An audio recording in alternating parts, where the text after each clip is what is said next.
아트 온라인 수업입니다. 벌써 7번째 수업이네요. 오늘은 교과서 160쪽부터 163쪽까지 한번 해보도록 할게요.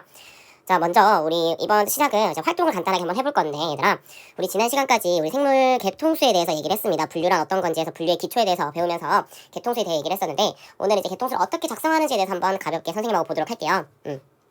자, 교과서 160쪽 보면 얘들아, 지금 여기 보는 것처럼 뭐 잠자리, 새우, 개, 좀, 메뚜기, 나비와 같이 우리 이제 주변에서 주로 볼 수 있는 생명체들을 이제 여기 적어놨습니다. 동물들을 적어놨고요. 자, 두 번째 자료는 이 동물들에 대한 자료들을 분류하는 기준인데, 이 분류 형질이라고 나와있죠. 이제 분류 기준들이 될 거예요. 그래서 얘네들이 이제 더듬이가 몇 쌍인지, 한 쌍인지, 두 쌍인지, 또 날개가 있는지 없는지, 또는 날개를 몸 위로 접어 올리는지 아닌지, 해당사항 없는지, 또는 번데기 시기가 있는지, 이런 것들을 가지고 이제 우리가 개통수를 작성을 할 건데, 먼저 개통수 작성하기 전에 뭐부터 해야 될까? 그치, 아까 위에 제시했던 이 6가지의 생명체, 6가지 동물들이 이 형질들을 가지고 있는지 안 가지고 있는지, 또는 어떤 걸 가지고 있는지를 파악을 해야 되겠죠. 그래서 이렇게 선생님이 미리 적어놨습니다. 이렇게 미리 적어놨어요. 분류 형질을 토대로 아래표를 작성해보자라고 해서 선생님이 미리 분류 형질을 토대로 이렇게 작성을 해놨어요. 자, 지금부터 작성하는 시간 안 드릴 거예요. 알아서 작성하세요. 알아서 작성하시고요. 요거 바탕으로 잠깐 일시정지 누르고 적어보도록 합니다. 자, 다 적으셨죠? 자, 그럼 얘들아, 이제 이 표를 가지고 우리가 이제 개통수 작성할 건데, 먼저 표를 한번 분석해볼게. 자, 선생님이 우리가 지난 시간에 유연관계가 가깝다라고 하면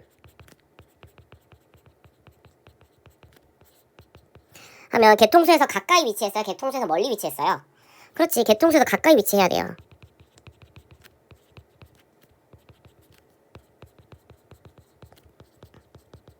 서로 멀리 분류군이 떨어져 있으면 안 됩니다. 분류군이 멀리 떨어져 있으면 안 된다고 했어요. 자, 그러면 그럼 가까이 하고 싶어. 그럼 쌤, 근데 가까이 하고 싶은데 대체 유연관계가 가깝다라는 거 어떻게 할 수 있나요? 라고 얘기를 한다면, 이걸 얘들 알 수 있는 방법은 이거예요. 공유하고 있는 형질이 많습니다. 상대적으로 공유하고 형질이 많으면 우리가 유연관계가 가깝다고 볼 수 있어요. 왜 그러냐? 쌤이 얘기했잖아. 유연관계가 가깝다고 하면은 공통조상이 얘들아 가장 많이 진화해온 아이를 부로부터 분류가 된 거거든. 진화가 된 거거든요. 그러다 보니까 공통적인 형질을 되게 많이 갖고 있고 몇 가지의 형질이 다르기 때문에 서로 다른 분류군으로 구분이 되는 거거든요. 그럼 얘들아 표를 한번 볼게요. 자, 지금 딱 봤을 때 되게 가까울 것 같은 두 개가 누구예요? 되게 가까울 때, 그치? 눈치는 잘 알았을까? 뭐야? 지금 새우하고 개예요. 왜 그래 얘들아? 새우하고 개를 보면 어때? 둘이 한번 읽어볼래 얘들아? 똑같지 않아요? 공유하고 있는 형질? 물론 이거보다 더 많은 형질들이 있어요. 그렇지만 우리가 쌤이 지금 제시한 4가지만 봤을 때는 이 4가지를 모두 똑같이 공유하고 있는 게 누구예요? 새우하고 개라는 뜻이에요. 그럼 새우하고 개는 유연관계가 어떻다라는 거야? 그렇지, 겁나 가깝다라는 뜻이에요. 그러니까 얘네들이 멀리 있으면 돼? 안 된다라는 거야. 그럼 얘들 오른쪽 페이지 한번 가볼게. 161페이지 가면은 개통수를 그릴 때 요렇게 지금 일부예요. 그럼 어때 얘들아? 아까 쌤 새우랑 겁나 가까운 애가 누구라고 했어? 그렇지, 누구? 개. 그럼 여기 이 칸이 누구야? 개가 들어가야 된다는 거지. 개. 이 자리는 개 자리입니다. 개밖에 안 돼요. 알겠죠? 여기 볼게요. 자, 그럼 얘들아, 개하고 새우가 지금 어떻게 돼 있어? 가깝게 이렇게 묶여 있어요. 그럼 개하고 새우하고 나머지 4개가 얘들아 봐봐 어떻게 돼? 이 공통조상인 아이로부터 지금 분리가 되어 있습니다. 근데 그 기준이 뭐예요? 더듬이는 몇 쌍인가요? 자, 근데 얘들아 표를 다시 보자. 개하고 새우 표를 한번 볼게요. 자, 개하고 새우 표를 보자. 자, 이거를 계속 보고 왔다 갔다 하면 너무 힘드니까 우리는 쌤이 따오도록 할게요. 쭈쭈쭈쭈쭈. 잠깐만, 쌤이 따와보도록 할게요.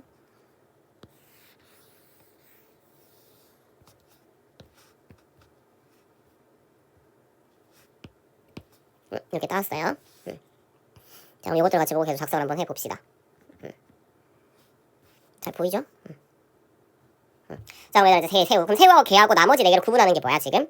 딱 봤을 때, 그치, 가예요. 가가 뭐냐면 더듬이거든요? 그러니까 더듬이가 개하고 새우는 2쌍이 있는데 나머지 잠자리, 좀, 메뚜기, 나비는 몇 쌍이라는 거야? 1쌍이라는 거야. 그래서 지금 더듬이 몇 쌍인가? 2쌍과 1쌍으로 이렇게 구분이 된 거예요. 그럼 이제 2쌍, 1쌍 구분에 여기에 뭐가 들어가야 돼? 잠자리, 좀, 메뚜기, 나비, 이렇게 들어가는 거야. 되겠죠? 잠깐만 얘들아. 좀 아마 잘려서 잘 안 볼 수도 있으니까 이쪽으로 가볼게.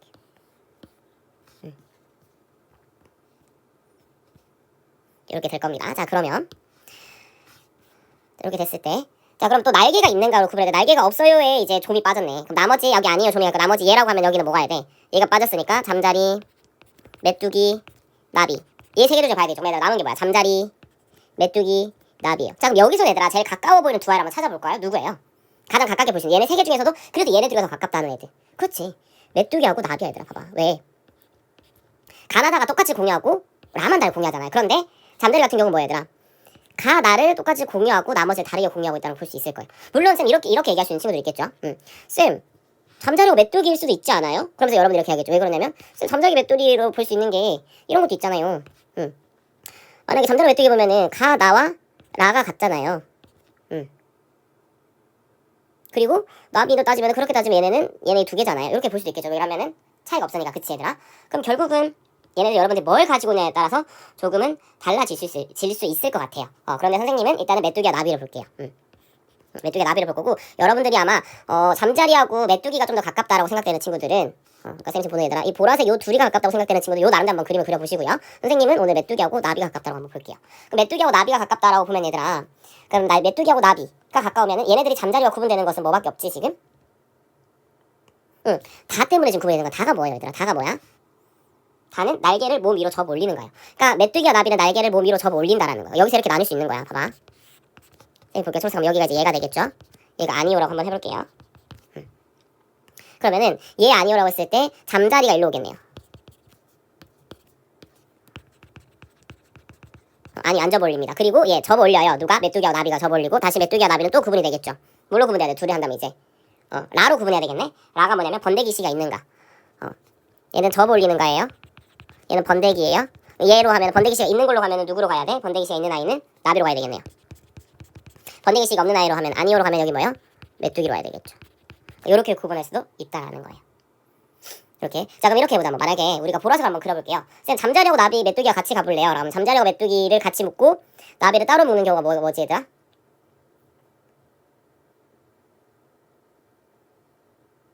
잠자리 메뚜기를 같이 묶고 따로 묶는 거. 나 지금 라가 얘들아 같은 거야. 그치? 다른 건 뭐예요? 라가 다른 거지. 라가 뭐였어? 아까 다시 하면 라가. 이번 번데기식이 있는 거잖아. 그럼 이렇게 되겠지. 번데기 시기가 있는가? 로 본다면 얘 아니오예요. 그럼 번데기 시기가 있는가로 물어보면 어떻게 돼요? 아니오로 오면 누구예요? 메뚜기 아니오의 둘하고 얘 나비가 나비가 가는 거고요. 아니오의 뭐야? 메뚜기하고 잠자리 오는 거지. 자 그리고 다시 얘 아니오로 갑니다. 이번에는 뭐야? 뭘로 얘 아니오로 가야 돼? 다로 가야 되는 다가 뭐였어? 날개를 접어 올리는 거야. 그럼 접어 올리는 아이가 누구야? 메뚜기. 접어 올리지 않는 아이가 누구야? 잠자리. 요렇게도 갈 수 있긴 해요. 그러니까 여러분들이 이거를 해도 되고 위에 걸로 해도 되고 보라색으로 한 걸로 해도 되고 쌤이 초록색 상관없습니다. 이렇게 구분해서 여러분들 쓸 수 있어요. 물론 얘는 좀 더 자세하게 쓰면 더 많이 형질 있으면 좀 더 자세해지겠죠. 하지만 여기 있는 자료만 가지고 그린다면은 요 두 가지가 모두 된다라고 볼 수 있을 것 같아요. 이렇게 정리할 수 있겠습니다. 이렇게 그린 게 개통수예요. 개통수 그린 거 이해되셨나요? 그러면은 나머지 밑에 질문에 대해서 한번 여기 생각을 해보시면 되겠고요. 이어서 162쪽으로 넘어가도록 하겠습니다. 162쪽입니다. 자, 그래서 이렇게 이제 앞에 봤던 것처럼 개통수를 막 그려가지고 생명체들을 막 분류를 해봤어요. 분류를 했더니 과학자들이 어떤 특정 체계를 만들 수 있었던 거예요. 그러니까 우리 앞에서 얘들아 우리 8단계 했었죠. 분류 체계 8단계 역부터 해가지고 역, 계문, 강목, 과, 속종 이렇게 8단계에 대해서 얘기를 했었는데 이제 8단계로 분류가 되게 된 이유가 뭐냐면 각각 형제들 가지고 막 생명체를 분류를 해봤더니 이렇게 묶을 수 있고 이렇게 묶을 수 있더라. 또 이 밑에는 또 이렇게도 묶을 수 있더라. 그렇게 하면서 만들어진 게 8단계라고 보시면 되거든요. 이런 8단계를 가지고 이 지구상의 생명체들을 분류를 해봤습니다. 그랬더니 삼역 6개의 분류 체계로 만들어집니다. 그래서 이 과학자들이 만들어놓은 삼역 6개의 체계가 무엇인지에 대해서 한번 먼저 보도록 할게요. 자 일단 얘들아 이 분류 체계라는 말을 먼저 아셔야 되는데 분류 체계란 뭐냐면 쌤 좀 전에 얘기했잖아. 다양한 종들을 막 비교해서 비슷한 것끼리 묶어봤던 거예요. 그래서 계통적으로 관련 있는 종끼리 묶어서 정리한 것을 우리는 분류 체계라고 하고 있고요. 이 분류 체계는 그냥 맞는 게 아니라 결국 무엇을 따르는 거냐면 쌤이 얘기하잖아. 진화적 관점에서 얘기를 하고 있으면서 생물의 진화적 유연 관계를 반영을 하고 있다는 게 특징이 됩니다. 자 그러면 이제 그 말은 얘들아 진화적 유연 관계가 반영하고 있으면 이 진화적 유연 관계가 바뀔 수도 있어요. 왜? 계속해서 연구가 되고 계속해서 생명공학이나 생명과학 기술이 발달하고 있기 때문에 지금은 이와이와 이와이로만 봤는데 알고 보니 나중에는 이와 이와이 사이 새로운 종이 있었고 또는 다른 과학 기술을 봤더니 얘가 이 부분이 다른 걸 알게 되면서 분류적 관점이 바뀔 수는 있어요. 완전히 바뀔 수는 있습니다. 그게 예로가 뭐냐면 이제 최근에는 얘들아 DNA를 우리가 읽어낼 수 있었어요. 그래서 DNA 염기서열을 이용해서 분류를 하다 보니까 그 전에 우리가 관찰에만 초점을 맞춰서 분류했던 것이 틀어지기 시작을 합니다. 그래서 이제는 DNA 염기서도 포함을 하고 있고요. 그래서 이 DNA 염기서를 이용하면서 지구에 존재하는 모든 생물의 진화적 유연 관계를 분석할 수 있게 되었어요. 그래서 모든 생물을 총괄하는 분류 체계를 작성을 하게 됩니다. 물론 여기서는 생명공학의 기술과 DNA 이런 것도 발달이 됐고요. 플러스적으로는 이 DNA 염기서 같은 경우는 너무나 복잡하기 때문에 사람이 직접 분류할 수는 없어요. 즉 컴퓨터 프로그래밍도 많이 발달합니다. 프로그래밍이라든지 코딩 요러한 것들 등등이 결국 발달하면서 즉 다른 말로 통계 이런 것도 있겠죠. 알고리즘 요러한 것들이 쭉 발달하면서 이제 개통수를 조금 더 수월하게 그릴 수 있게 되었어요.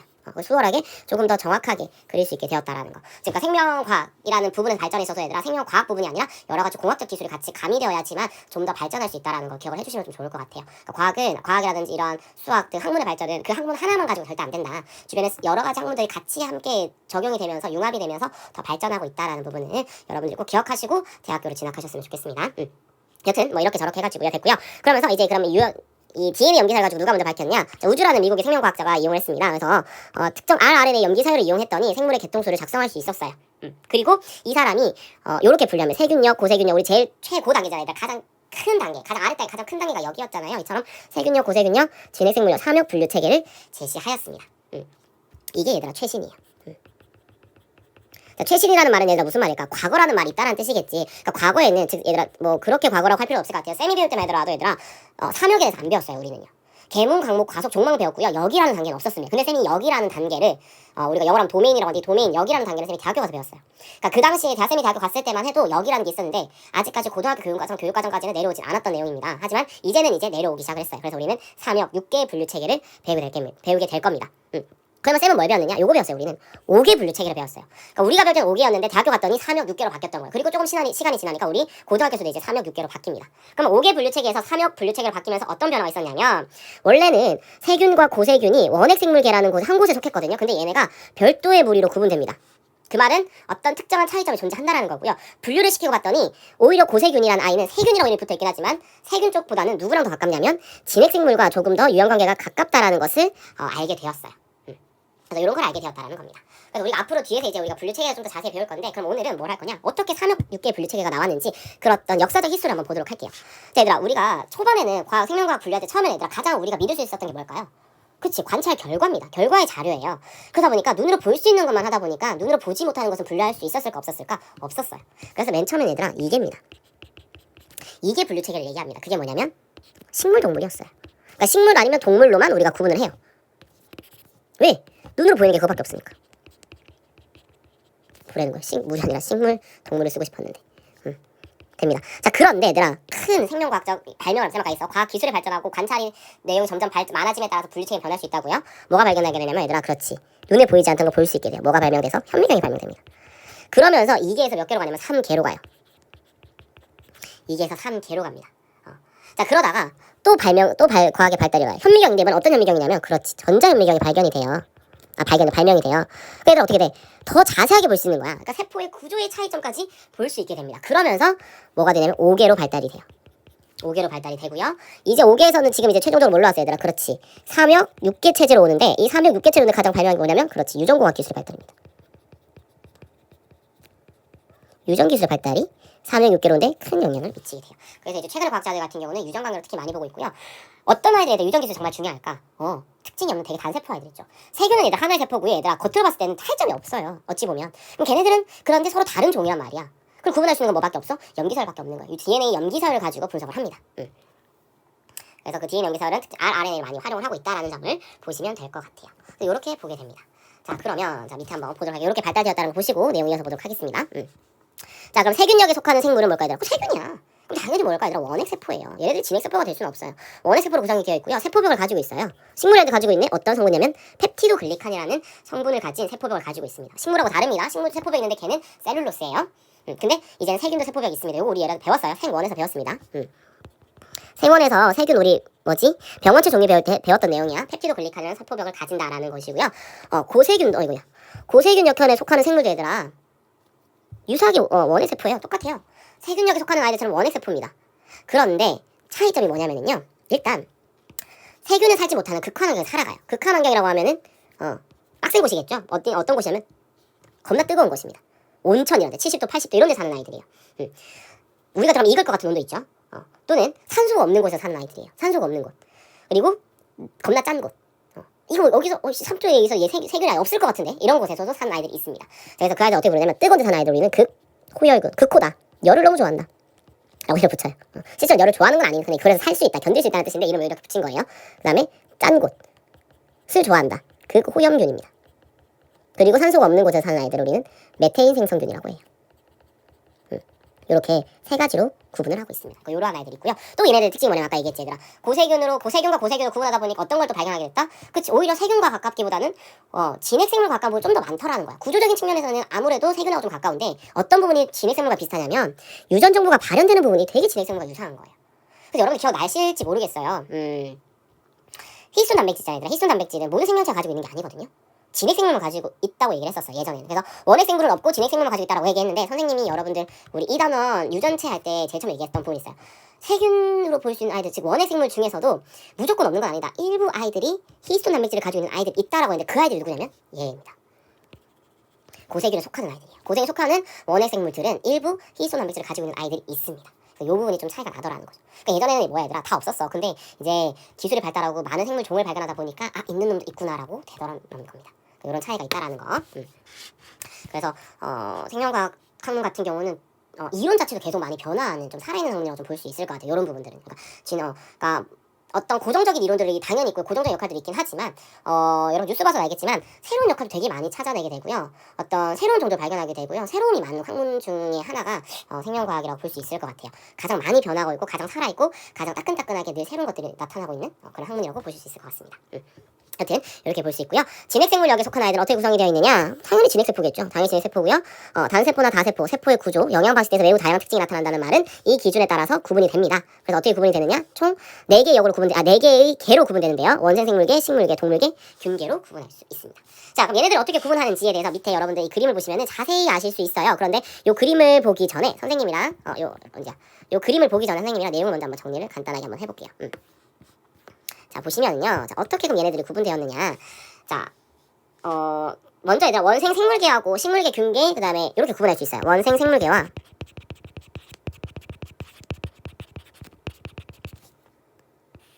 개와 그 다음에 식물계,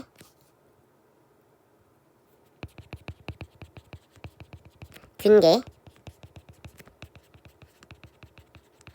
동물계로 구분할 수 있거든요. 얘네들을 구분할 수 있는 거는 뭐냐면 원생 생물계는요 단세포입니다. 그리고 나머지 3개는요 다세포예요.